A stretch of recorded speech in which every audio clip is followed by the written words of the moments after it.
What's up, everybody, and welcome back to another episode of the Still Curtain podcast. And we have some rare news, Shayne. As of yesterday, Mike Tomlin is out as the Steelers head coach.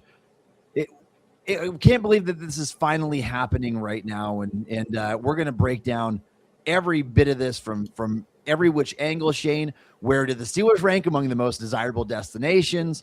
What's next for Tomlin? Where do the Steelers go from head coach from here?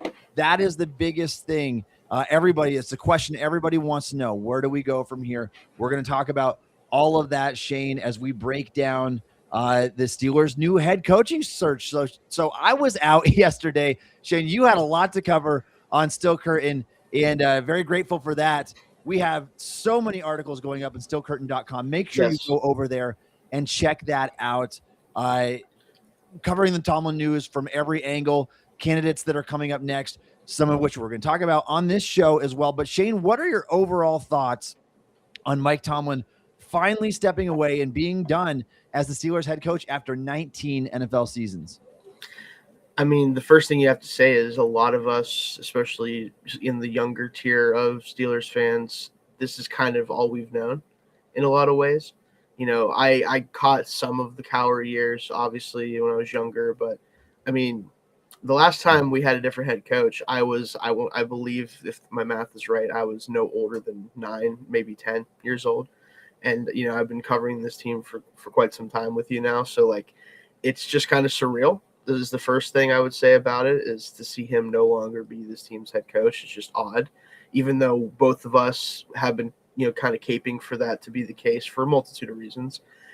But it's just odd, right? It's a weird feeling, but it's also one that I think it did need to happen. And we'll get into that, and we'll talk about why this ultimately had to happen. But it's just kind of strange right now. I'm not going to lie.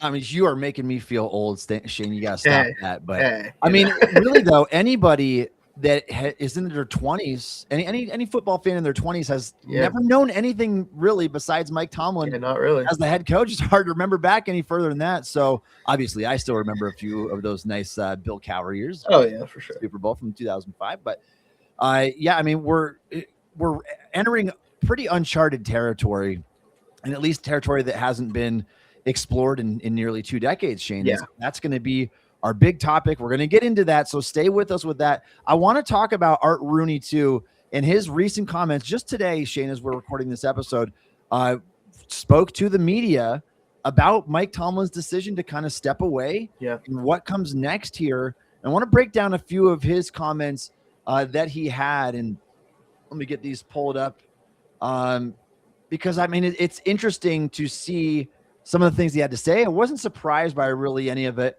But Mike Tomlin's decision to step down apparently was more of a family decision than a football decision. What do you make of that, Shayne? And it's kind of there's kind of comments going around too that maybe coaching isn't next for Tomlin either.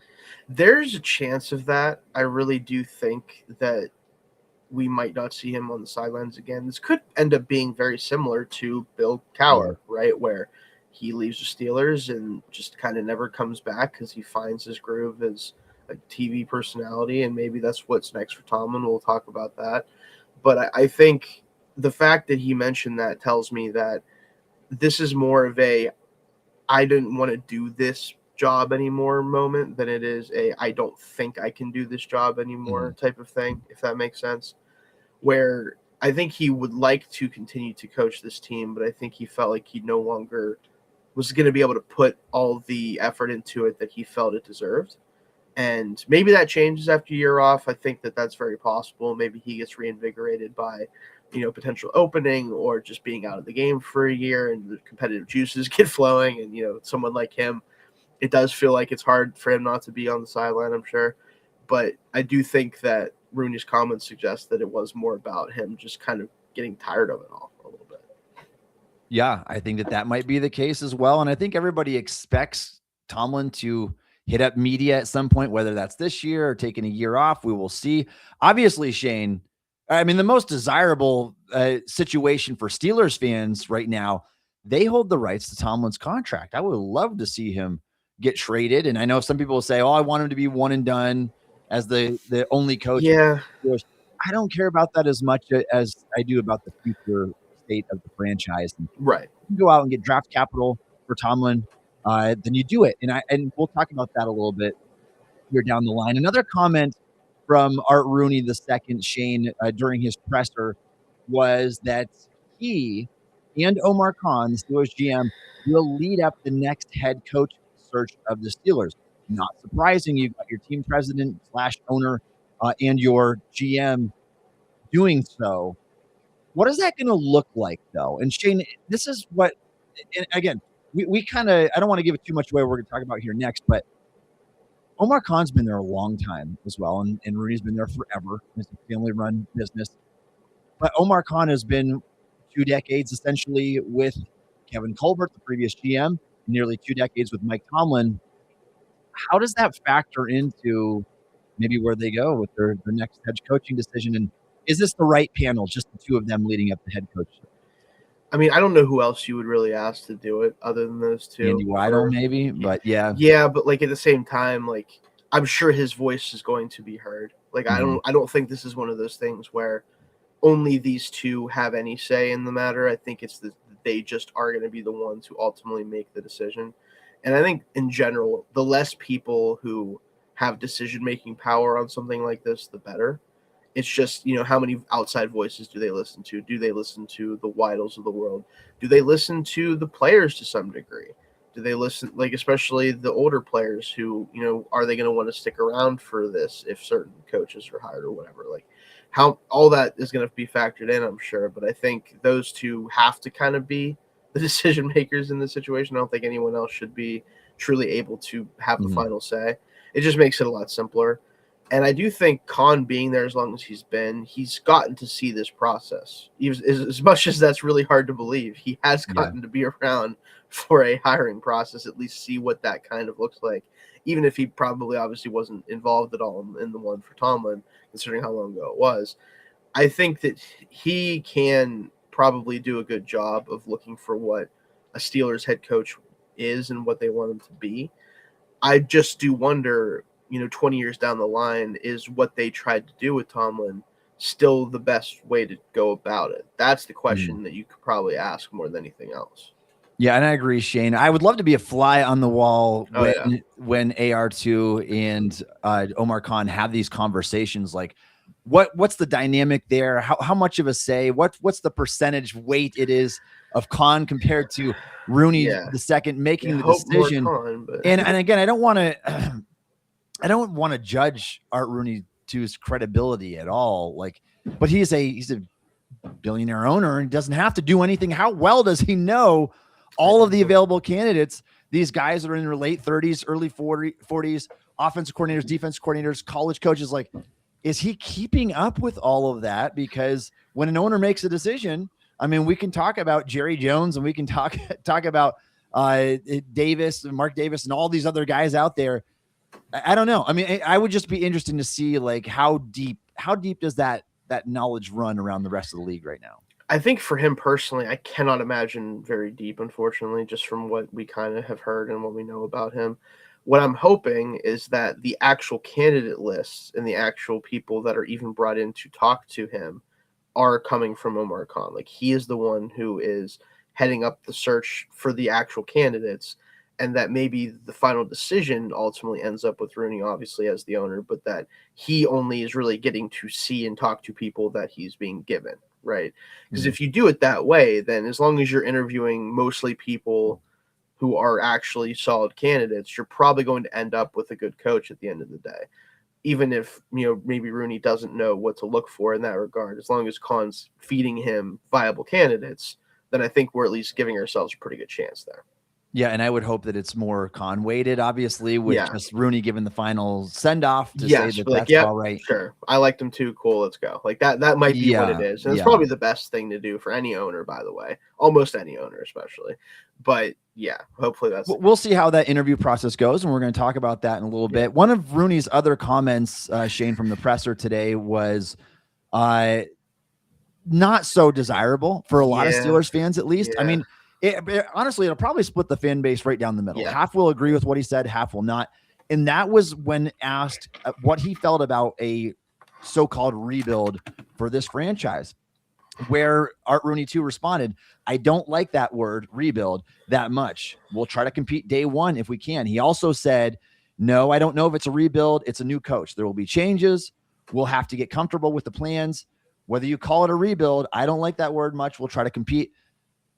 I get what he's trying to say. And you obviously don't want to say, yeah, we're ready to tank. Like, that's not going to be a response. And I don't expect Rooney to say that. They want to be competitive every year. At the same time, it scares me a little bit, Shayne, because you might not be willing to build this team the right way that you should. Tomlin is done. Okay. This is something that's, 20 years in the making. You had your head coach there longer than any active head coach in the league. Now that he's done, this feels like maybe the perfect opportunity to really take this team down to the studs and do it the right way. Get rid of some bad contracts, get rid of some aging players, maybe exchange some of those guys for draft capital, get even more draft capital, find your quarterback of the future, do things the right way that, quite frankly, they haven't done in my lifetime.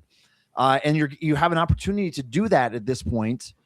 But because I think this team perennially is in a state of being a team that's always in the hunt for the playoffs every year, I don't think that Art Rooney has any interest in going that direction. But is that going to hurt the team in the wrong one? Are they going to try to just retool instead of rebuild? I do think so at this point. I think, unfortunately, there's an element of this that is hard to ignore, and that's that there's a reason why Rooney was okay with Tomlin staying after this year, even if he didn't want to ultimately. It's because he was in contention. He won the AFC North.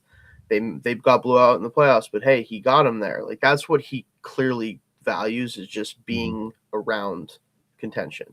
It doesn't have to be a Super Bowl favorite. It doesn't have to be even like a viable playoff winner. He just wants to be around contention. And unfortunately, that is the worst place you can be in the NFL. Because if you were in that mode, you aren't going to be able to get elite players in the draft, most likely, unless you draft very, very well, or you get very lucky with who falls to you. And you also are never actually going to compete for a title. And that's the whole reason why I think part of why Tomlin did step down, because he realized that's what he has to work with. Like, that's what's going to keep happening with him as coach. Now, do I think that they should tank anyway? No.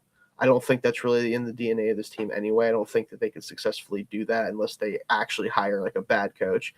I understand Tomlin leaving is going to lower the floor of this team significantly, no matter what they do to the roster. Just it's why he couldn't lose even when he had every right to lose with this team. But I don't think they're going to bottom out. I don't think they would, even if they did kind of soft tank, right? Like, I just don't think that's the case with them. But I do hope that what he does do is he removes the philosophy of like, we have to maximize every single season, no matter what it takes. Doesn't matter if we have to trade a fifth round pick for a 34-year-old receiver or sign the 34-year-old corner. Or, like, that's the type of stuff I'm hoping he doesn't feel the need to do without Tomlin there, because that's really what kind of sets this team back is adding all these stopgap veterans who prevent rookies from getting time and young players from playing. That's really the biggest gripe I had with the way that they team build. That is the one thing I'm hoping is going to go by the wayside now. Yeah, 100%. I mean, that needs to end. And I hope and this is, again, I hope that not too much of Kevin Colbert and Mike Tomlin rubbed off on Omar Khan. And just enough. Process, hopefully the good stuff. He spent a long time with those two guys who were very much operated in the here and now mentality. It's everything about this season, no regard for the future, especially in Colbert's later years. I mean, maybe the case would have been different earlier on. Tomlin's later years, same exact way. We'll see what they do there. And Shayne, as much as I believe the Steelers truly could benefit from having a 4 or 5 win season, there's no better time to get your quarterback after that happens. Build up your roster. I don't see it happening. The Rooney certainly does not want to go that direction. No. And just based on history, I mean, the Steelers have had one season with 6 wins or in my lifetime, Shayne, and none in your lifetime, I think, if I ever go back far enough. So it's very unlikely it's going to happen, even with the new head coach.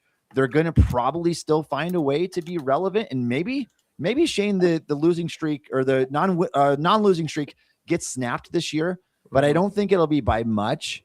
And that's an argument I can already see half the fan base making is, look what happened without Mike Tomlin. Sometimes you have to take a step back before you can take 2 steps forward. And that's what I'm hoping the Steelers ultimately do here with this coaching change. One other comment I wanted to get to from Art Rooney's press conference, Shayne, has to do with Aaron Rodgers and his future. And the comment was, Aaron came here to play for Mike Tomlin. It will most likely affect his decision. Here's the issue I have with that. Why are we acting like Aaron Rodgers gets to decide whether he comes back next year? That should be the Steelers' decision to make. It should be the decision of their new head coach, and it should be the decision of the front office. Rodgers shouldn't get to make that decision, especially after what we witnessed in 2025. He's going to turn 43 years old during the season next year. That's not his decision to make, in my opinion. Why is Art Rooney II acting like Rodgers gets the ultimate call in that, Shayne? That is actually the comment that I think is the most concerning of all of his comments, because, again, the whole not rebuilding thing, we know he's not going to purposely try to tear the team apart. I know he's not going to. I know some people want him to. I kind of want him to in certain areas. We'll talk about what parts might actually be broken down. But that comment, the fact that he's even alluding to the fact that Rodgers could come back to this team in 2026 if he wanted to, is just preposterous. There's no zero reason. There's no justification for it for about 50 different reasons. And the fact that he didn't just say, yeah, I assume Aaron is going to be playing elsewhere or retiring because Mike isn't here and we're not going that direction at quarterback. That's what he should have said. The fact that he, like you said, even made it sound like, and who knows if he really meant that, like, oh, he could have decided to come back if he wanted to, and we would just give him a deal, no questions asked. Maybe he just meant that, like, he's not even going to consider the Steelers if he wants to play next year because Mike's not there anymore. But no matter what, like, you cannot even entertain the idea of him being the quarterback for this team next year. There's no way. No, I mean, you know what would be the most counterintuitive thing in the world is to fire a 2-decade head coach tenure to keep along a quarterback who's going to be 43 years old. Like, you need to move on. And again, Shayne, in my mind, and I know that this is not how AR2 thinks, but in my mind, you would be so much better off rolling with almost anybody else to court. Will Howard for a season. If you happen to go 6-11, whatever, then it doesn't hurt you that bad. You can draft your quarterback next year. But I know that they want to stay competitive. Yeah. I just see no reason. I did not see enough for Aaron Rodgers, who, by the way, finished 37th in time to throw. He was dead last in average depth of target among quarterbacks per pass attempt. Like, there's no reason to run that back again. And so the fact that he left that open-ended and made it sound like it's Rodgers' decision, what he wants to come back to 2026, absolutely not. Step in, Omar Khan, and say, no, you don't have that choice. Even if they bring in another veteran quarterback, do not run it back with Aaron Rodgers at this point, man. There's just there's no way. No. All right. Any other comments you wanted to get from Rooney's presser, Shayne? Not me specifically, no. So okay, let's move on and talk about the AFC North. This is wild. This is absolutely insane. That the fact that 3 of the 4 teams in the AFC North are all looking for new head coaches at the same time. And Shayne, if I would have told you before the start of the 2025 season, and by the way, last year, I mean, Steelers, Ravens, Bengals, all those teams looked competitive. Bengals finished really strong. Yeah. We thought that they would be a potential AFC contender this year. If I would have told you that all 3 of the Steelers, Ravens, and Browns would be looking for new head coaches, and the only team that's not is the Cincinnati Bengals and Zach Taylor, who was considered probably the worst of the 4 coaches, and the Bengals, after a 6-11 season, are the only team not looking for a new head coach. This is just uncharted territory, Shayne, that we've never seen before with the AFC North. And I think obviously no one was too surprised by Stefanski's firing, even though he was a 2-time coach of the year. You can't have 2 bad seasons the way he did, 2 seasons of 5 wins or less. Keep your job very long. I think he's going to get another job here really soon. But with John Harbaugh and Mike Tomlin being gone at the same time, just days within each other, is just mind-boggling in a scenario that we never thought we would see in the NFL. Shayne, what do you make of this whole fiasco in the AFC North? I would have believed more that the only coach that was gone was Zach Taylor. If you if I would have bet Zach Taylor or everybody else, obviously Zach Taylor. Like you definitely don't take the field in that situation. Unfortunately, we would have lost that bet. I think the only thing that's funny about this to me, and I want to start there, is that Zach Taylor pretty much gets to keep his job because the Bengals are very much like the Steelers, but all the worst parts about the Steelers were like they're not going to fire a coach who they have to pay then. Like they're not going to pay him money to go be somewhere else. Yeah. Like you're going to have to stick it out, buddy. You're going to have to figure it out. And if you can't, when your contract's up, then we might fire you, you know, then we might let you go. But no, like the fact that 3 of the 4 AFC North teams are looking for head coaches is just insane to me. But it also, like, at the end of the day, all of them make sense, right? Like, the fact that Tomlin stepped down makes a lot of sense, given where the organization's been at for a decade now.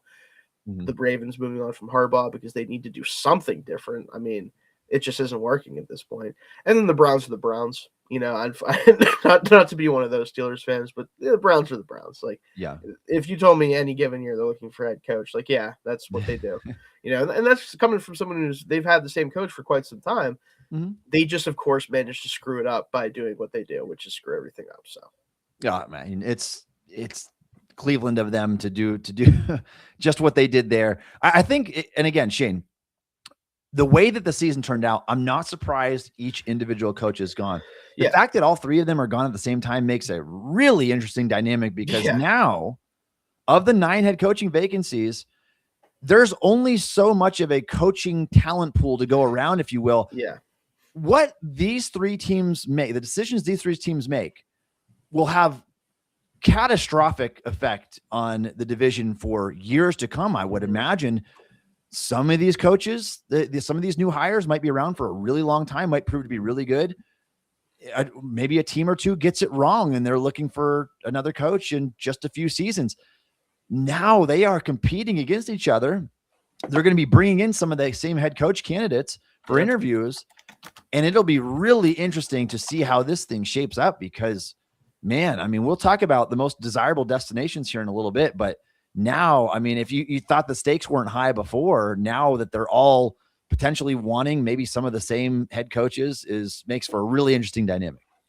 It's going to be interesting, like you said, because so many of these candidates are going to be really interviewing for maybe all 3 of these spots, and at least 2 of them, I would say, because we've already seen the Browns and Ravens interview several of the same coaches.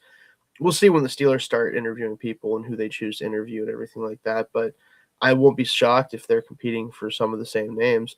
I will say right now, it feels like there's 2 kind of coaches that I do think are going to end up in this division, specifically one that I think is going to end up in this division.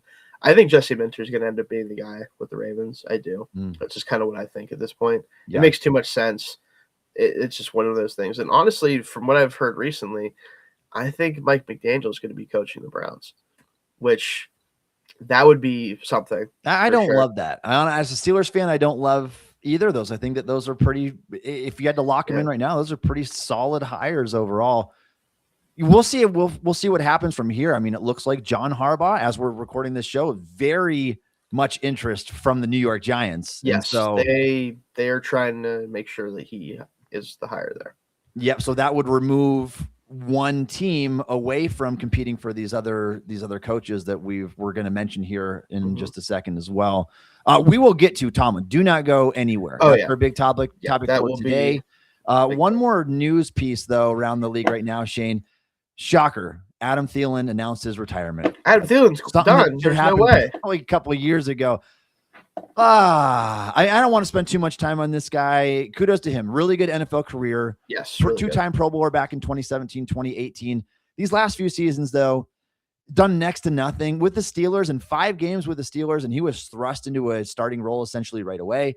11 catches on 17 targets for 117 yards, 6.9 yards a target, 23 yards a game. Like, nothing fantastic, but nothing that we didn't expect. Like, we didn't expect his impact to be very big. Before that, Shayne, in 11 games with the Vikings, before requesting his release, he had just 69 yards in 11 games, average 8.6 yards per catch and 3.8 yards a target. Just not a good season from Thielen at all. And it just, again, more frustrating reasons to pull your hair out, knowing that the Steelers when they could have been developing Roman Wilson all along, whether he's good or bad, at least we could have seen by the end of the year and into the playoffs if he could have given them something, because Thielen and Valdez-Scantling gave them next to nothing. But Thielen is officially retired at age 35 from the NFL. Yeah, I mean, it needed to happen, unfortunately. You know, if you're Adam Thielen, this was definitely your last year. Like, you don't have anything left to contribute.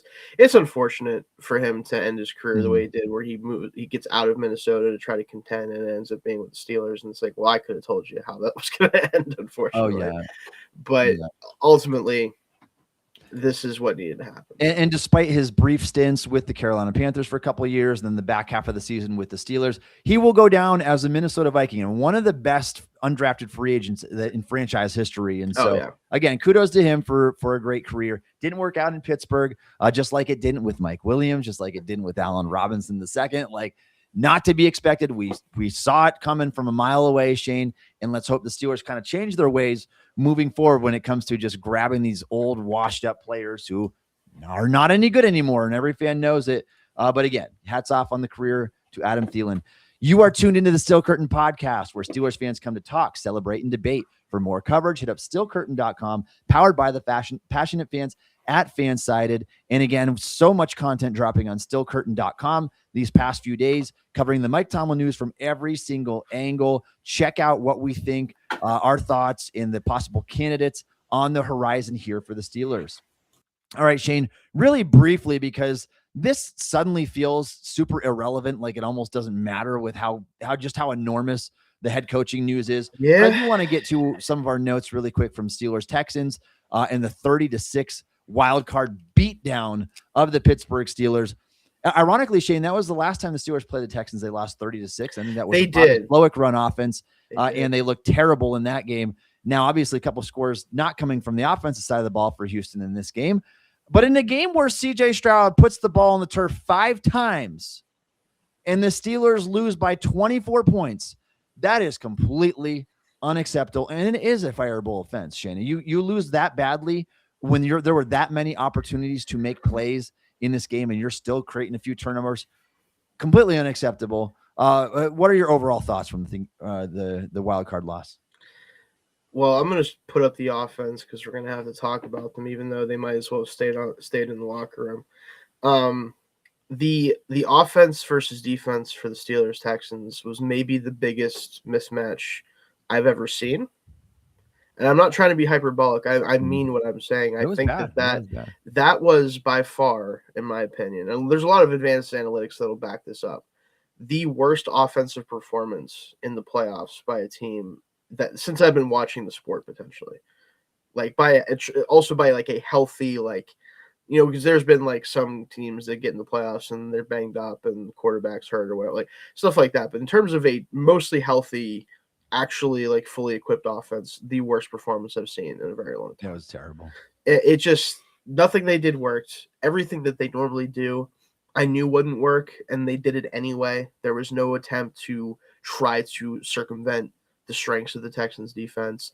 They just did absolutely nothing from start to finish. There was no point outside of a couple DK catches, and then there's an important one he didn't make that could have actually maybe been some sort of difference. Probably not in this game. Outside of a couple plays to him and a few runs, there was basically nothing to speak of this entire game. It was just an absolute clown show from start to finish. Oh, it was a disgusting performance. And it was, I watched it with a group of my buddies, and we had to laugh at it. I mean, just what else can you do? What else can you do at this point? And even the most optimistic Steelers fans, Shayne, there's no possible way you can spin this to say, well, if this would have happened, no, they were just bad. And I know that it was a 1-point game at the half, 6-7. I mean, the Texans scored 23 points in the fourth quarter. But to show you that the game was lopsided all along, Houston outpaced the Steelers in first downs 21-13. In third down efficiency, Houston went 10 of 15. The Steelers went 2 of 14. You're not going to win any games doing that. The Steelers had to go for it on fourth down 3 times. Total yardage battle, Shayne, 408 to 175. I'm pretty sure Christian Kirk almost outdid us by himself. The Steelers could have played an extra 5th and 6th quarter without a defense for Houston on there, and they would have had a hard time catching up. to the discrepancy there. Yards per play, 6.2 to 3.1. And this is even with the Houston having more penalties and more penalty yards and turning the ball over more, Shayne. This game was lopsided in every way, including time of possession, which the Steelers lost by 5 minutes. There's just absolutely zero defense for this team. And again, this is their 5th straight just unserious playoff game in a row that the Steelers have played where they have been trounced. And again, you can see why Tomlin had to go. There's just no competitiveness in the postseason. And then fortunately, Shayne, we called this so long ago. Yeah. That back in May when we did our season predictions, Shayne, I predicted that the Steelers would go 10-7 and would get thumped in the wild card round. And it pains me to say that I was right on that we could just see it coming. This team, the philosophy is all wrong. They never built the right way to actually be competitive against good teams. It was all predicated on, can we turn the ball over less than the other team and beat up bad teams? And we saw it again. And then we saw it again. And it's just so unfortunate to see that coming. But again, going back to the offense here, just a dismal showing from Aaron Rodgers. The offensive line played bad. Troy Fautanu had an ugly showing. It came at the worst possible time. Yeah. Credit those edge rushers of the Houston Texans, who, for my money, the best in the business. Will Anderson Jr., Danielle Hunter combined for 176 pressures and 27 sacks on the season. So we knew we were going to have their work cut out for them. We wrote about this prior to the game. A really ugly showing here from Aaron Rodgers, who in this game, Shayne, ended up going, let's see, I got it right here. Rodgers was 17 of 33 for just 146 yards, 4.4 yards per attempt. If you go even by his yards per drop back, let's see, that was just 2.9 yards per drop back in this game. Just a disgusting performance overall. And Shayne, that to me right there is a nail in the coffin. You are not coming back, Aaron Rodgers. Not only is he not coming back, I think he needs to call it quits. You can't ask a team to play offense the way that he needs to play offense. It just doesn't work. Like there was a few games this year where you saw a little bit of Aaron Rodgers that you expect. There's a couple of them. You cannot get by with a couple of them, especially when he can't just go to it when he needs to. Because one of the reasons why, and I hate to even bring this up because it'd be nice to just pretend we didn't say this. We both predicted this team to win 20-17. Part of the reason why we did that is because we assumed that Aaron would play a little bit loose in this game. He'd play more free, knowing that this might be the final game of his career one way or another. And instead, he looked scared the second the ball was snapped. He did not play football like someone who was playing his last game. And that, one, makes me wonder if he, for some reason, is thinking still that he can play next year. And two, even if he's not, why wouldn't you go down swinging? And why wouldn't you try to hang in the pocket from the start? Because I'm going to be honest with you, Troy had some bad moments, but there was a lot of plays in this game where if he just stood in the pocket or it had any ability to move outside the pocket at all, there were plays that could have been had. As even against this Texans defense, you can create plays if you just can hang in there long enough. And the offensive line gave him some opportunities. It wasn't all the time. But like Dylan Cook, I think overall played well again at left tackle, considering the matchup. I think that Zach Frazier and Mason McCormick played well. Seumalo looks ready to not be on this team. I'm not going to lie. He kind of didn't have a great year overall. And again, Fautanu, sometimes Danielle Hunter's going to get you. I'm not really going to, I'm not going to fault him as much as maybe some people might. But he just didn't, he did nothing to help himself in this game. No, I mean that again, Aaron Rodgers, a 14.3 QBR, a 50.8 passer rating, took 4 sacks. Again, a couple of them, which were on him, 0 escapability, threw an interception. Just a terrible, terrible performance. And 2 out of his last 3 games, Shayne, that you go back to week 17 against the Browns, absolutely ugly. There's 0 reason, knowing this guy is going to be 43 years old with no mobility, and it's only going to get worse from here. There is 0 reason to bring him back. And so, again, Rooney leaving that open-ended, close the door on that right now. It should not happen. He's not good enough at this stage of his career. The offensive line, we talked about their struggles a little bit. Obviously, there is hope for the future with this offensive line, and primarily from the middle over to the right side with Zach Frazier, Mason McCormick, Troy Fautanu. You hope that those 3 guys are the guys of the future on the offensive line. Frazier and McCormick in particular, I thought had really good seasons overall. And as a unit, they've got to get better. They got to get more consistent. We have no idea what the future holds for a guy like Broderick Jones, with Dylan Cook playing some pretty good football down the stretch, and Jones's neck injury that landed on him on IR. Don't know what that's going to look like. A little bit of a maybe underwhelming performance as a unit, even against the league's best pass rush here. Yeah. But again, I'm not too worried. Again, the focus is on the future. Where do you go from here? I think Stuamalo is going to be out. I think they look for a new left guard. We'll see. Maybe they put it up to competition at left tackle, but some stuff to be optimistic about for the future, at least. And then, Shayne, we move over to the pass catchers in this game. The most egregious thing, I could just throw something. The fact that Pat Freiermuth wasn't targeted until the fourth quarter of this game, just a stupid decision by the Pittsburgh Steelers and Aaron Rodgers and Arthur Smith, whoever you want to blame here. Use the freaking middle of the field and target the one guy you can trust to catch the ball, who you had the most success throwing to of any player on the roster this season. Completely egregious and despicable decision to not get him involved until late. And I would say the exact opposite of Jonnu Smith. Freak that guy, man. You can't have him on your roster for another game. He was so bad in Pittsburgh this year, and he just an absolute detriment. The worst tight end in the NFL among all qualifying players in yards per target. Absolutely meaningless role, and he was a terrible blocker. I know that my frustration is coming out clearly at this point, Shayne, but I mean, it's just so obvious to me. The guys you should be getting involved, and you don't, and you get the wrong players involved all the time. That is part of the reason why, even though I think a lot of the problems with the offense are based around who the quarterback is and how you have to play with that quarterback, I still think Arthur Smith, had Mike Tomlin not stepped down, should have been fired for the way that he managed his talent this year and how he prioritized getting the ball to certain people.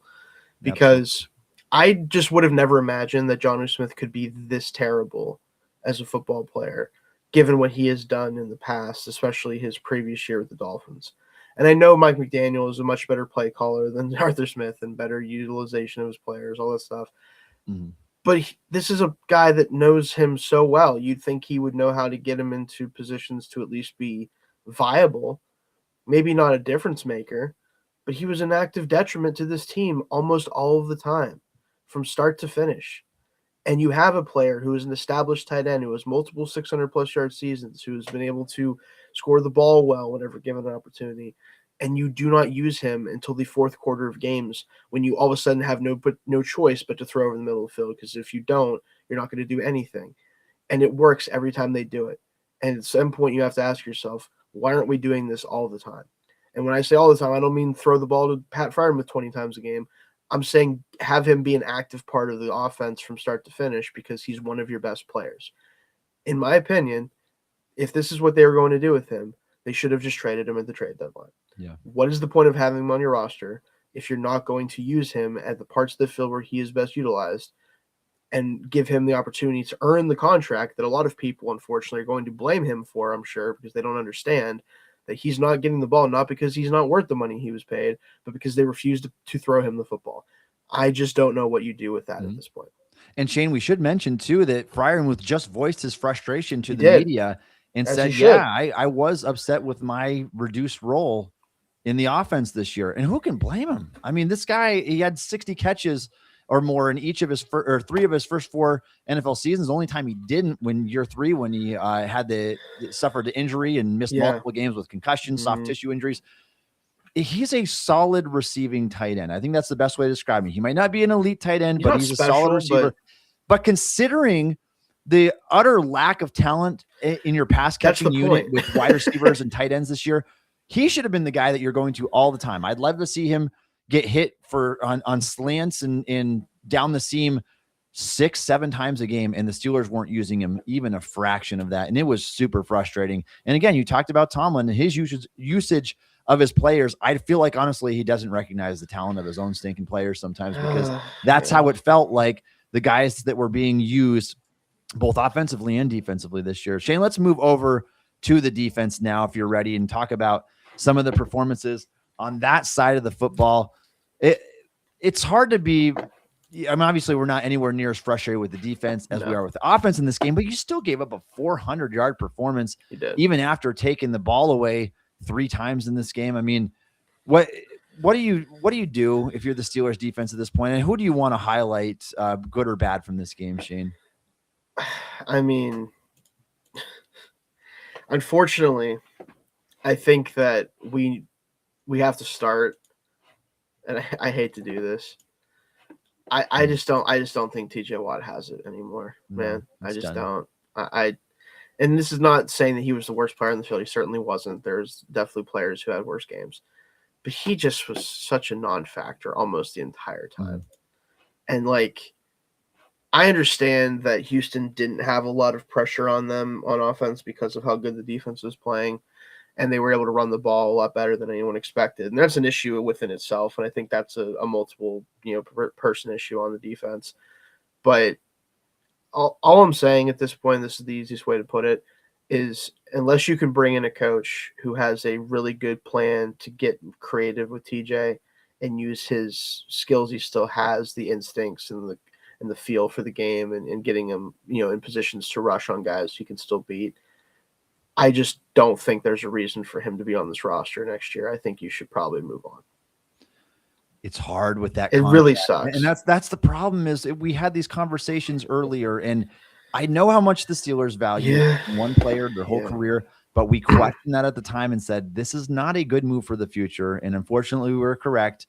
I would have loved to have been proven wrong with that, Shayne, but we could see the writing on the walls. Watt has been tailoring off his production, his pass rush efficiency, his get off. Everything has not been the same as it's been in years past. And I don't think it's going to get better. Now, maybe it can get slightly better just by getting a way more innovative defensive coordinator in there. And like you said, getting creative with him, but you're never going to get half of your money's worth out of that deal. And that's just pretty obvious at this point. That's unfortunate. Thought the secondary did not play very well, particularly Kyle Duggar, Brandon Eccles, both gave up huge plays, just looked a little brain dead at times. But again, it's hard to fault the defense as much as the offense in this game. They just got there are some down. Bright spots to look forward to. Joey Porter looked awesome. Yeah, he's a legit CB1 now. Really he was. Really is. I mean, he was in lockstep with Nico Collins before he left the game there, and a lot to be encouraged by. That Steelers have a true CB1 of the future there. But it's like, I mean, Jalen Ramsey, what the heck do you do with it? I don't think there's any reason to move on with the old guys on your roster anymore. I don't see enough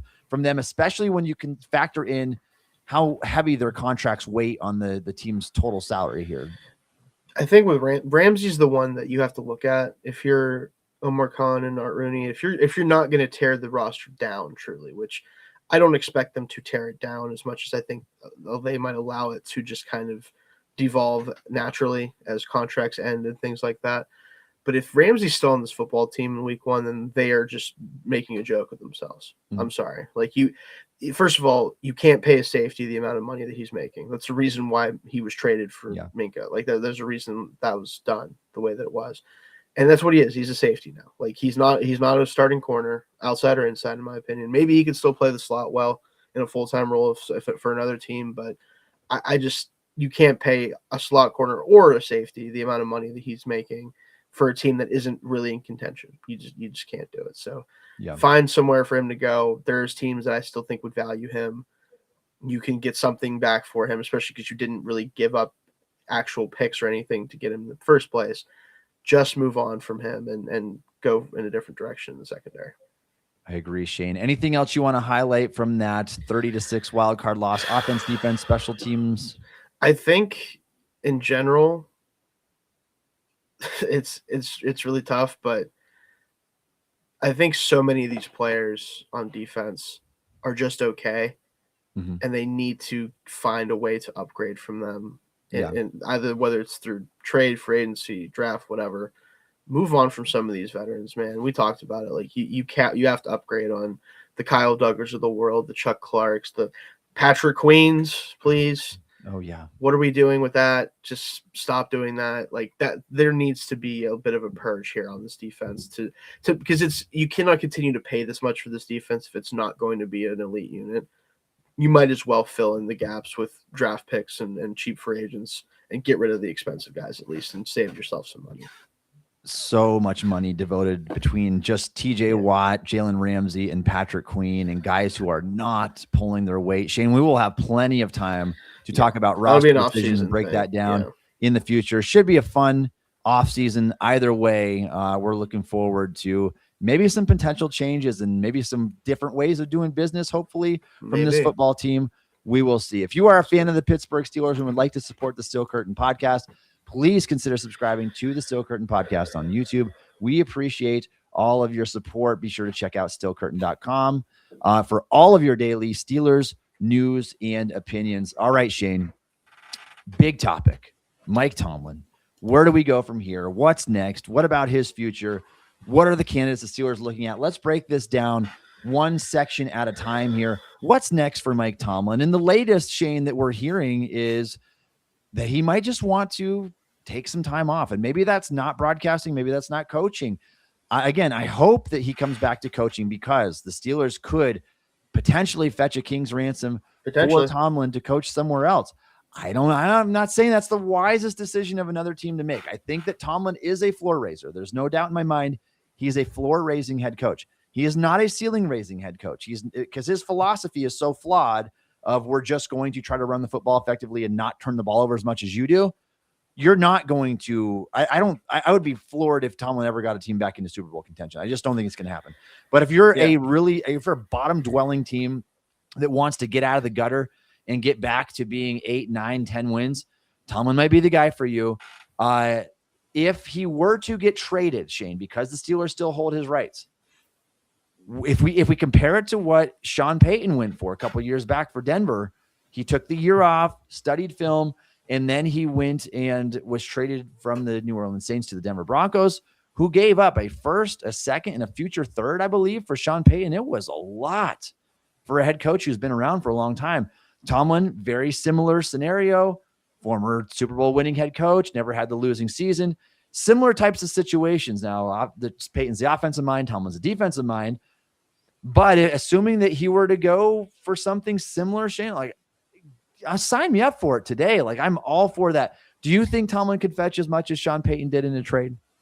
I don't, because I think that the offense versus defense element is a factor here. I think that an offensive play calling head coach and a guy who's going to be the leader on that side of the ball is just more valuable to teams now in the NFL in general.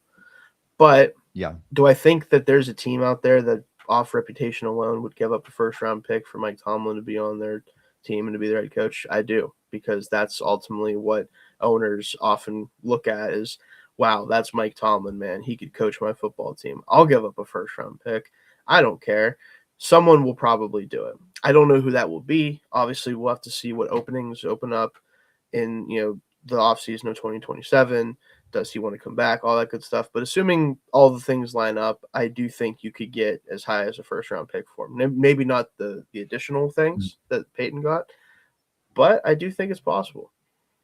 And Shayne, just on that conversation right there, I mean, would you sign up for a second-round pick today? I would take probably. But honestly, I do think it's better for the Steelers if he takes a year off now, because the 2027 draft would be much more valuable to have picks for. So I think if you're going to do this, if this is the route they end up going, doing it next year would be the ideal timing for it. Yeah. But I'll take, if you give me a high pick for Tomlin right now, because again, he's not coaching this team again. I don't really care. I do think that there's teams that he would be better for than the Steelers. I do think he could still coach, like you said. If a team is willing to give us second round pick, again, maybe a low end first round pick, if it's a team that maybe was a contender, but their coach just isn't getting it done and they think there's a reason to switch off, whatever it may be, I think that would be worthwhile for the Steelers to do. Now, what's your ultimate prediction, Shayne, based on everything that we've heard so far? Obviously, broadcasting is always on working for a TV network like Fox is always on the dock, something that the door will always be open for him to do that. Where do you think that he goes, not just this year, but in the future? Do you think that he does come back to coaching? Because that's something that Bill Cowher did not do. I do think at this point, if you had to ask me if I think he coaches football again, I think the answer is yes.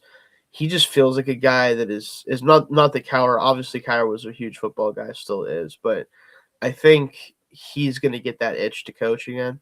I really do. Maybe it isn't as early as next year. Maybe he does take a full year off from everything football related. Like you said, spend time with his family, all that good stuff. And then maybe he does broadcasting for a year, or he does whatever else for a year. And then he's like, well, time is right. And also, I think it depends on who is interested, right? Because I guarantee you there's already teams that are interested right now. They're not going to get him this year. They've already, I've already heard that he's not doing anything this year. Like, it certainly isn't happening. If the right opening opens up in 2027 or 2028, I think that he would probably be interested in looking to take that. Yeah, and he's going to have his pick of the litter as well. I mean, based on his reputation, there will teams that go out of their way to do something like that. I am glad, Shayne, that the Steelers still hold Tomlin's rights, because if he does want to get back into that, the Steelers will get compensated for it. I'm sure it just depends on how much. But I agree with you, probably not that Sean Payton haul, but if you can get anybody's first round pick out of it, I think that's obviously it's better than nothing. And you help you rebuild this next era in Pittsburgh here. My prediction would probably be the same. I think he does take some time off this year. I think that he does just probably nothing this season, and then maybe revisits that in 2027. We will see. But that would probably be best case scenario for the Steelers moving forward, if they can get something out of Tomlin coming back, and we'll see where things go from here. Shayne, let's talk about the Steelers and where they rank among these 9 head coaching vacancies, and so many in the league all at once. It's wild how fast tides change, especially with longtime coaches that have been in positions of power for a long time here. Where do you rank them among the coaching destinations? Just for reference here, Shayne, I have a list from NFL.com who ranks the Baltimore Ravens number 1, and it's not hard to figure out why. You got Lamar Jackson there, former MVP quarterback. The New York Giants ranked the number 2 spot. The Steelers are at number 3. And the other teams, Cleveland Browns at 4, Atlanta Falcons at 5, Miami Dolphins at 6, Arizona Cardinals at 7, Tennessee Titans at 8, and the Las Vegas Raiders, despite having the number 1 pick and on track to take Fernando Mendoza, the 9th and last of the destinations. Is that a fair spot to put Steelers, Shayne, at number 3? Would you have them higher or lower than that? I think it depends on what criteria you're actually grading on, okay? And this has been part of the issue, and there's been a lot of talk about this all over the internet, right? If you're ranking the Steelers on, like, if you're looking at them from a roster perspective, viability for contention perspective, all that good stuff, where they're ranked in that list at 3, I think is fair, because this is a proud organization that is going to try to contend, that has, I think, a good GM, even though he's been hamstrung by the way that they like to do things. I think all that is good. If we're ranking it on, like, who a head coach should actually hope to end up with, truly, and, like, from a stability and, like, job security standpoint, they're far and away number 1. Oh, yeah. I mean, if you hit this job, like, if you get this job and you hit, you are set. Infinite job security. Yeah, infinite job security. You're going to be paid well because they pay you well, but then they just don't hire a ton of coaches for you, which whatever. Like, there's not a better job maybe on this planet than the Steelers head coach when you're doing well. Like, there's no way you can tell me otherwise. So I think there's an element of it that's tough, where it's like, if you're being objective about it, it's not the highest ranking coach job from like a overall perspective. But if you told me, like, you could have any of these jobs right now and you trust yourself at all to be good, I'm definitely taking the Steelers job. There's no way I'm not. Oh, yeah. Yeah. And it's hard to put it into a ranking per se, Shayne, because when you factor in the quarterback position, which every head coach is going to do, theirs is dead last. I mean, who is it? Who is it? They don't have one. I mean, maybe you'll have to fight against the front office to not bring Aaron Rodgers back. Maybe, maybe you have to tell him to kick rocks. But I mean, you do get some freedom there, because I'm sure whoever comes in as the head coach will have some say in who their next quarterback can be, whether that comes in 2027 or this year potentially in the draft. Which, I mean, that's a different conversation altogether. Yeah. But knowing that, like, you can go to Baltimore and get Lamar Jackson right now, and then run an offense around him. That's a lot more enticing in terms of that. However, like you said, Shayne, when you factor in the fact that the Steelers head coach basically has a 15-year run at it, and that you're going to get all the time in the world to implement what you want to implement, to build the roster you want to build, to find the quarterback you want to find. When you factor that in, the Steelers become an extremely desirable destination. I personally, even though I like Jackson Dart, I like a lot of the young pieces the Giants have going for them with their pass rush, Cam Scatterboot, like I would put the Steelers probably number 2. I would think just behind the Baltimore Ravens as the most desirable destination. They both kind of have the same thing going on, but at least the Ravens have a quarterback. Yes. So like the Steelers spend at the cap ceiling almost every year. They make really aggressive moves to try to be competitive. They have terrific job security. So I would put them number 2 if I were to make the rankings, which still gives them kind of their pick among candidates. I mean, outside of potentially fighting over the same candidate for the Ravens, maybe they've got the next most desirable situation. Now, obviously, some would argue like Tennessee, you got Cam Ward there. Maybe you got your quarterback in place. You could go as far as to say like, all right, maybe you want to start completely fresh with the Raiders and spend money and get Mendoza, like whatever. There's a lot of schools of thought here. Yeah. I would probably put the Steelers number 2 overall, Shayne. Yeah, I think I'm kind of in the same boat. Speaking of which, we're going to talk more about this in a second, but we do have some news that I think we should break right now. Go for it. The first 2 head coach interview requests for the Steelers are 2 people who I was absolutely going to mention, and we will talk more about in a minute. Nate Schillhouse of the Rams, the passing game coordinator for the Rams, and Chris Shula, the defensive coordinator for the Rams, are the first 2 interview requests. Okay. Both people that I expected them to absolutely talk about. And I'll talk about, and I'm sure you will too, both of them when we get to that here in just a minute, but just wanted to make sure we talked about that. Interesting, but not surprising. I think the one that would be a little bit surprising is Nate Schillhouse, because he's an offensive mind and not a defensive mind. And that would, in fact, break trend. Now he's young, and that hits what we're going to talk about here in a second. But so I guess let's kind of go and talk about what the Steelers are going to look for, Shayne, in their next head coach. Since we're on the topic of that right now, interesting to see these interviews starting to come in here, and I know we're going to get more. But I did a study, Shayne, and it's going to go up on Stillcurtain. I didn't have to do very deep digging for this, but it's very notable at the very least, Shayne. And so it's going to go up on Stillcurtain tomorrow morning, and I urge you to go check it out. I give my full thoughts there. But this is what we know about this franchise. The Rooneys are very set in their ways. They like a certain way of doing business. That has not changed over decades of football, even though it's been handed down from Art Rooney I, Dan Rooney, Art Rooney II. Like, it all is much of the same. And particularly when it comes to the coach hiring, the head coach hiring process, Shayne. And this is what we know. Mike Tomlin, 34 years old when he was hired. Bill Cowher, 34 years old. Chuck Noll, 37 years old. And even if you go back before that, Bill Austin, 37 years old. Now, in the modern era, in the NFL era, Shayne, Chuck Noll, Bill Cowher, Mike Tomlin also, in addition to being in their mid-30s, had something else in common. They were all defensive-minded head coach hires. 2 of the 3 were former defensive coordinators. Tomlin was a 1-year defense coordinator with the Vikings. Cowher was a 3-year defense coordinator with the Kansas City Chiefs. Chuck Noll was a defensive backs coach, mainly before being hired as head coach of the Steelers. But they all fit the description of being in their mid to late 30s, being a defensive-minded head coach. That did not fit with Bill Austin, who only had a 3-year run, and maybe it's why they got away from the offensive coach. One bad sample there, and they were out. And their last 3 samples have been brilliant. There's absolutely no argument there. The Steelers have done it better than anybody else. They've had longer tenures than anybody else. The only team in the league to have 3 head coaches since the NFL merger. But Shayne, if history repeats itself, the Steelers will go with a young defensive-minded head coach. Do you agree that that's going to be the case for them this year? I think it's the most likely outcome for sure, just based on, again, the very long, but also only so many like actual smallish sample still. It's a small sample size for it being over the course of 60 years almost, but it is still a small sample size.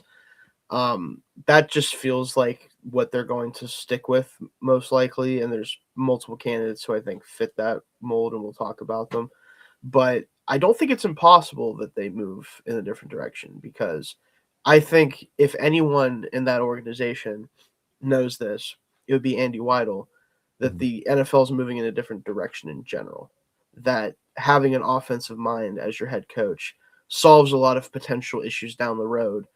One issue in particular that the Steelers have struggled with mightily over the past decade plus, and that is who's calling your offense year to year. Yeah. Because if you're good at hiring offensive coordinators, they don't stick around long enough to develop and to actually like create an environment for a quarterback and an offense to grow and thrive in.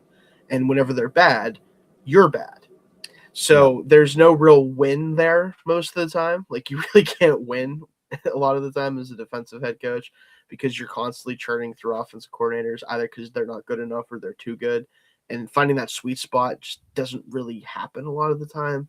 Like it's rare to find that. You almost have to find the failed head coach, offensive coordinator, like a Josh McDaniels type, right? Where no one's interested in hiring him as the offensive or as the head coach, but offensive coordinator, sure, we can do that. Those guys just are very few and far between because if they're good enough, they're usually a head coach.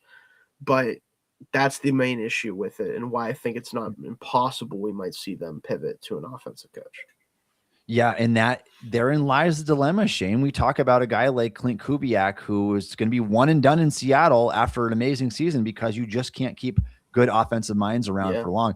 And so, Shayne, I would say what I would do and what the Steelers are likely to do are probably two different things here. Yep. I still think, based on history and everything that we know about the Rooneys, how this team, what brought them their 6 Super Bowls and all their playoff success, it was having legendary good defenses. It wasn't the offensive mind. And I think it would take a lot to sway them otherwise, even if Khan's the guy that's going to Art Rooney II and saying, hey, we want to kind of shift our philosophy here a little bit.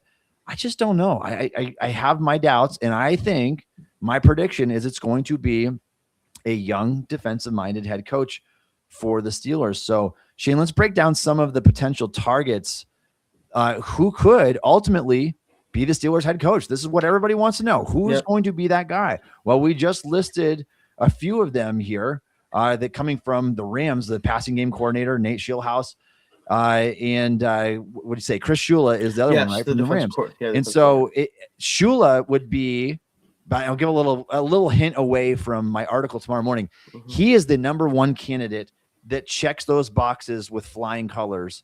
He would be a DC hire. He's in his 30s still, and he's the defensive-minded young head coach who brings a lot of aggressiveness, tenacity to that defense. I think that he fits everything the Steelers are looking for there, Shayne. Some of the other guys who at least check one of the two boxes may not be. I mean, it's hard to hire a guy, honestly, as young as what Tomlin and Cowher were at the time they were hired. 34 years old is really young. Yeah, it's rare. I don't know if there's any candidates that fit that bill this year in terms of being quite that young. There's one that I have to talk about, but it's pretty rare to see it even now. So, well, go for it. Who do you have?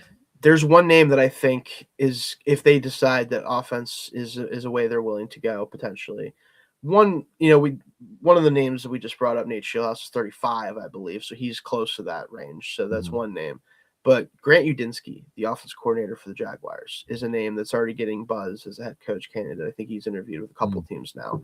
He might be the one that, if they decide to interview him, from what I've heard about him, from what Kevin O'Connell's talked about him when his time in Minnesota, what Liam Cohen has done with him in his 1 year with Jacksonville, he's somebody that I could see blowing people away in interviews from what I've heard. And if there's one thing I know is that if Art Rooney gets blown away in an interview, he might hire that guy right away. Like there's a chance that might happen. Yeah. And if Omar Khan thinks he's worth bring in, and that's enough for Rooney to say, yeah, like I really like this guy, let's go with it. He's 30. And that's even younger. And that's really tough to give a dude who's 30 the head coach job for you. But that's kind of the MO for this team. It's like, we want a guy who's in his 30s who can coach this team for 20 plus years if he's good enough. That's what they like to do.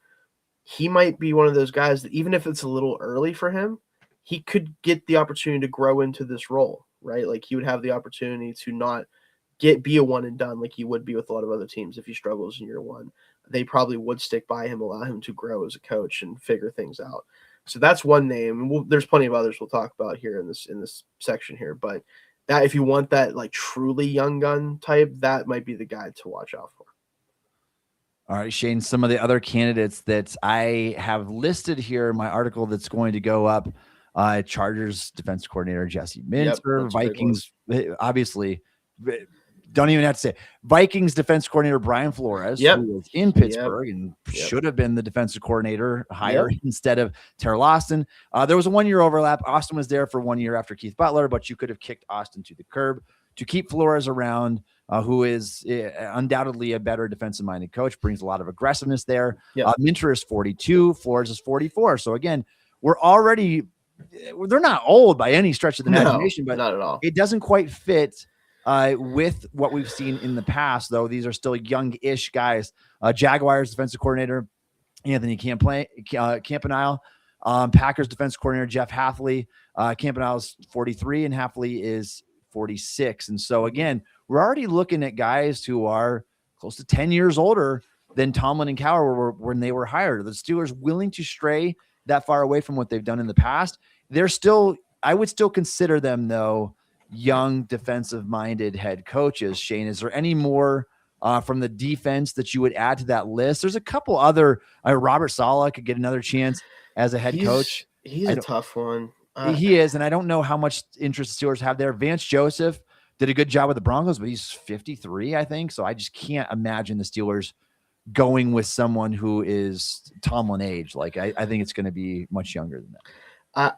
I feel like as far as defensive coaches, not really. I do think, again, I'm really curious if they interview Kubiak. He's already interviewed with, I think, literally every team at this point that has an opening, which is not surprising to me. Like if they're open to an offensive coach, which I think the fact that they're interviewing Shieldhouse right off the bat, tells me that they might. Yeah, I hope then you have to interview him. Like you just have to, because he's again a type that if you like him enough and you hire him, and he is as good as an offensive coordinator as I think he is, an offensive mind, you're set for a long time. Then he's one of those guys that could end up in that boat, right? And to jump back to Shieldhouse for a minute, because I think it's very interesting that he is getting one of the first head coach requests, at least interviews for them. He's a guy that, interestingly enough, the reason I know Nate Shieldhouse is not for as a coach is because I was very much a Big Ten watcher. And for those who don't know, he was a quarterback for Illinois and starting quarterback for multiple years there. That's where he comes from with his football life. So he's now moved on to coaching, but that's a name that I know from back then, honestly, in the early 2010s as a player. But he has had an interesting journey. I know that apparently, I believe he was on his way to being a pastor before he started becoming a coach. So like, take that as you will, depending on how you feel about that. But I think being in the McVay tree and being a part of that program is a plus. It just is. Oh my, yeah. Like it just works a lot of the time, not all the time, but it certainly feels like it. You mentioned that, Shayne. You don't want to. We talk about when it comes to the draft, you don't want to be a helmet scouter. And in the same way, we don't want to do the same. Just saying every coach that comes from the Shanahan or McVay tree is going to be good, but they've got pretty good track records. I mean, it's like taking a player from Alabama or Georgia. Like, you kind of know what you're getting in a sense. And so I think that would be a really exciting decision there. Obviously the Rams' passing game was absolutely phenomenal, and working alongside McVay, what you want in that offense. And you talk about just doing something completely out of the norm for the Steelers. That would be the Shieldhouse hire. Like, that would be something that I think would get fans excited. You get a young offensive minded coach who thrives with the passing game, which is something that we haven't seen since the 2014, 2016 Steelers. Like, it's been a while. It's been a while since this team has had a threatening passing game like that.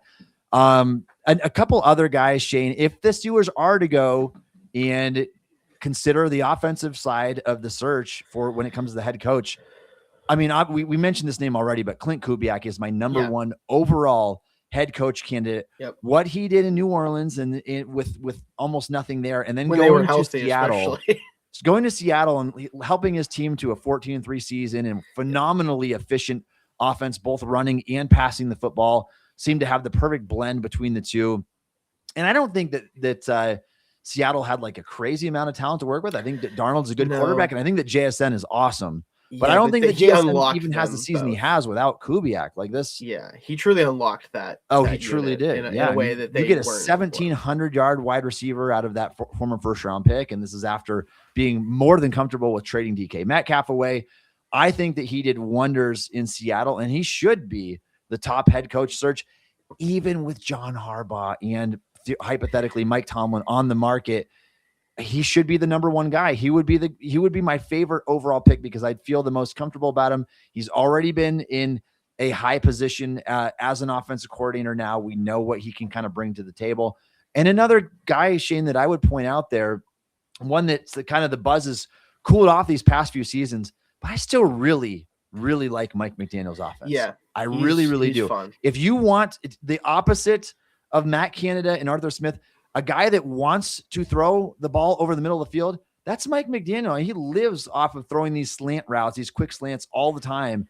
And again, you can see the difference in a player the Steelers had this year.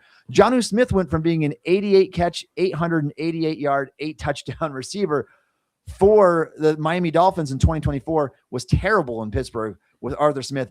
I want a guy who is not afraid at all to throw the ball over the middle of the field. I think that he's still a very innovative offensive coordinator. He obviously did wonders for the rushing attack, the wide zone rushing that he had going there as well. He's from the Shanahan tree. I think he absolutely deserves another shot on a better, more talented team where he can stick around, unleash his full game plan. And I would like to see him in Pittsburgh. Shayne, do you agree with those two guys? And is there anybody else that you would add to the mix there? Like I said, Kubiak makes a ton of sense. McDaniel is someone who now covers the Dolphins for Fanside as well. There's a lot of back and forth with Dolphins fans about whether or not he was a good head coach or not. I think the problem with him ultimately was that he started to regress a little bit from a roster standpoint around him. And Tua is just bad, unfortunately. He's not a good quarterback anymore.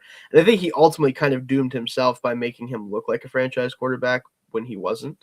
And you could view that as one of two ways. Like, well, he goofed up by getting him paid, but also what do you want him to do? Be bad at his job? I don't know. That's kind of a tough position to be in, I think. So you could take that however you will. But I think McDaniel certainly deserves to have a job in the cycle, especially with how many openings there are and the lack of truly standout candidates, I would say. There's a lot of good candidates. You talked about John Harbaugh, by the way. I agree that he's not the best head coach in the cycle. I don't know if the team that signs him is going to really truly benefit from it 2 or 3 years down the road, by the way. The report I just saw recently, by the way, at least at the time of this recording, is that the Giants are basically willing to give in to anything that he asked them to do, which I'm sorry, you just can't do that with really any coach, but especially not one who very clearly might not be the coach he once was. That's just really tough. Never give a coach that power. No, I don't care it never works out. We saw it happen and it wasn't good. Yeah. Never give a coach the power to do anything besides be the head coach. And I think that's where teams go wrong is they value these head coaches so much that they are willing to give them ultimate power like that. And it never ends well. It never ends well. Bill O'Brien, Bill Belichick, Mike Tomlin. It's a slippery slope once you start doing those things and give them all ultimate control over everything. It's hard enough to be a good coach, let alone a good everything. It is. It just is. Let your focus and area of expertise be your area of expertise. Shayne, is there any other coaches you would add here? And I want to ask you something. Do you think that, and again, this would kind of go against historic trends a little bit too, would the Steelers consider hiring a college coach, Marcus Freeman? Would they consider doing something a little outside of the box, maybe still get a defensive mind or a coach that's had a lot of success at the collegiate level? I just don't think so. I think that there's an element of it that kind of makes sense because again they like the young, kind of not necessarily inexperienced but younger, fresher mind that they think can grow into the role over time, and they don't have to worry about them being too set in their ways and already knowing exactly what they think they're supposed to be doing, because then if that clashes with them, it's a whole problem. But just from the college ranks, especially right now, maybe Freeman, because it's he's probably the best candidate of jumping to the NFL. But it seems like he's happy at Notre Dame, and frankly, with the way the college money is going, I would probably be happy at Notre Dame too. But I don't think that they're going to go that route. I would be shocked, honestly, if they even interview someone from the college ranks. And that would be my guess as well, Shayne, based on the Steelers' history and what they've done in the past. I don't think that they would look outside the box quite to that degree. I think they're going to want to get something from an NFL circle already. Yeah. I think it's actually more likely, Shayne, especially based on the visit that we see coming in right now, that they go and break the trend by taking an offensive mind first before going to the college coaching pool. I just don't. I think that that's a little bit too far out of the realm of comfortability for maybe the Steelers to go with such a big decision. We will see. I mean, we'll see what else ends up trickling in here. I'm sure by the time we record our show next week, we'll have a lot to talk about, Shayne, in terms of the head coaching process. And some of these moves, they're going to be trickling in fast. The offseason is rapidly approaching. Teams want to get this figured out. And so there's going to be so many interviews around the league with 9 coaching jobs open. Where do they go? I mean, That's so interested, not just for Steelers. I want to see where all these coaches end up landing. What kind of impact, like we said, does it have on the AFC North with 3 head coaching vacancies? And Shayne, what my biggest fear in all of this is that we like the Steelers head coach, at least initially, less than the Ravens and the Browns signings. Like that. Yeah, that would make me sad. Yeah, that would hurt a little bit, which I don't know. Like, I think if what I'm predicting, I think if it's Minter to the Ravens and McDaniels to the Browns, those are good hires. But I think both have their pitfalls, and we'll see with them. But I don't know. That would hurt for sure if it's like someone were like, you hired that guy, it's not, Which then again, people probably said the same thing about Mike Tomlin, so maybe we'll just be wrong. So we'll see. And Shayne, just to add another little note here too, like last year's hiring cycle was better for sure. Oh, yeah, for sure. It had Ben Johnson, it had Mike Vrabel, it had why am I drawing the blank? The Jaguars coach right now. Oh, Liam Cohen. Yeah, Liam Cohen, and those 3 guys alone right there. I mean, those are knock it out of the park. Yeah, like these are the guys you want to go after. The problem though is, Shayne, even if Steelers would have gotten rid of Tomlin a year sooner, why would Ben Johnson want to come to Pittsburgh when he's got young skill players like Caleb Williams? Why would Mike Vrabel choose the Steelers over Drake May? Oh, for sure. And Vrabel, and even Cohen, it's like, would you pick the Steelers over maybe having a more set quarterback in place? And so they might not have got that anyway. Maybe not. But I will say, like, Ben Johnson, I could see him just being like, give me all this money and I'll come and I'll find you a quarterback and I'll do my thing and I'll do this, because he would know, like, hey, if I'm even kind of good, I'm set for 15 years. And that's the crux of it all, is like, is that truly the case, or did the Steelers just get 3 hires in a row right? Like, will they fire someone if he's not good for 2 or 3 years in a row? Maybe they will. Maybe they'll surprise us and we'll only have a coach for a couple years. And by the way, I'm going to get ahead of this right now because it's going to be a topic as we go through this process. I know for a fact that there's going to be Steelers fans that if they aren't good this year, they're going to be like, I can't believe we got rid of Mike. And I can't. It's like, you have to understand that sometimes you have to take a couple steps back. You've said this multiple times to take that step forward. And it's okay if they're 6-11 or 7-10 or whatever. It's okay. I promise you, it's going to be fine. Don't freak out. And Shayne, I tweeted that out this morning as well because I want to put it out there. I mean, it's likely to happen. I mean, they're frankly, probably not going to be. You're going to have a lot of change. You're going to probably have a new quarterback at the helm. You obviously have a new head coach. You're going to have a whole new coaching staff, or mostly new coaching staff. You're going to have a lot of roster turnover. Like, it's likely the Steelers take a step back, but we got to remember the ultimate goal here is not to try to scrap together and put duct tape over a sinking ship and try to get back to a 9-8 or 10-7 season. The ultimate goal is to build a championship roster, one that could absolutely have a chance to win a Super Bowl. And I have not felt that way in a very long time about the Pittsburgh Steelers. And so even in Roethlisberger's last 2 or 3 seasons, it didn't feel like the Steelers could actually win a Super Bowl. No. It just felt like you had an aging Ben and a roster was kind of going by the wayside. You want to get back to that point, and I 100% agree. And so when people come out and say, look, I told you so, the Steelers are worse without Tomlin, don't read into that, at least not for the first several seasons. It's going to take some time to right this ship the correct way. And I hope that the Steelers actually do it the correct way this time. So we will see. We'll talk about that more on next week's show. Shayne, before we sign off here, I want to quickly talk about these divisional round games. I know this is un-Steelers related, but we love football. And if you guys listen to a podcast this deep, I'm sure that you do too. Yep. So let's take a look at the divisional round matchups in the NFL this week. Shayne, one of my favorite weekends of the entire year, divisional round football. A lot of times you get those bad games out of the way, like Steelers, Texans. And surprisingly, that ended up being the worst card. Chargers weren't very competitive against the Patriots last week. Though this year, I'm not gonna lie. Oh yeah. I mean, but now we are down to like the cream of the crop here. Who's going to advance in the AFC Championship, NFC Championship? So let's give our predictions. Shayne, we'll start with the NFC because it's probably less relevant to Steelers fans. Seahawks, the number 1 seed, taking on 49ers this week. Who do you have coming away victorious from that game? You just give a. You don't necessarily have to give a score, but just who do you think is going to win? I think the Seahawks are just better, and the Niners are so beat up. I really respect them and Shanahan for getting this team nearly this far. I think the schedule obviously allowed them to fight their way into the playoffs. I do think that had a lot to do with it. Not trying to play the schedule game, but it just was a bad schedule, right? It is not. Yeah. So like it really helped them. But I think ultimately the Seahawks are just too good on defense for the Niners offense, who honestly didn't play well against the Eagles. They just played better than the Eagles offense because it was not coordinated by Kevin Patullo. So, that's kind of the crux of the issue for them. But I just think, the Seahawks are a better football team. So I'll take them at home. Yeah, Shayne, as much as I love Kyle Shanahan and all that he's done to overcome the injuries they've had in recent years, this year included, I like the Seahawks a lot. I like the combination of Mike McDonald and Clint Kubiak as the offensive defensive mind.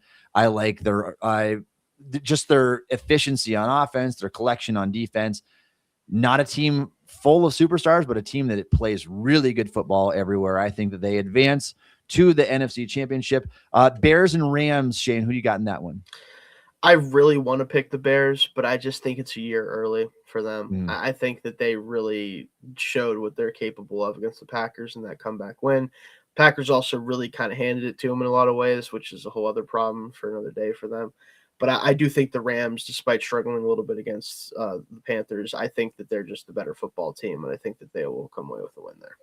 I'm with you there as well. I think that it's a year early for the Bears, but I mean, I absolutely think Chicago is going to get off to a hotter start than they did against the Packers, and they found a way to come back and put up points and win that game, end up putting up 30 points. Honestly, the best way for them to win, go down 14 early and let Caleb just do his thing. Just sling it. If I said, like, in the middle of that game, I was like, I think if the Bears get down big, they're going to win. That's how they win. Yeah.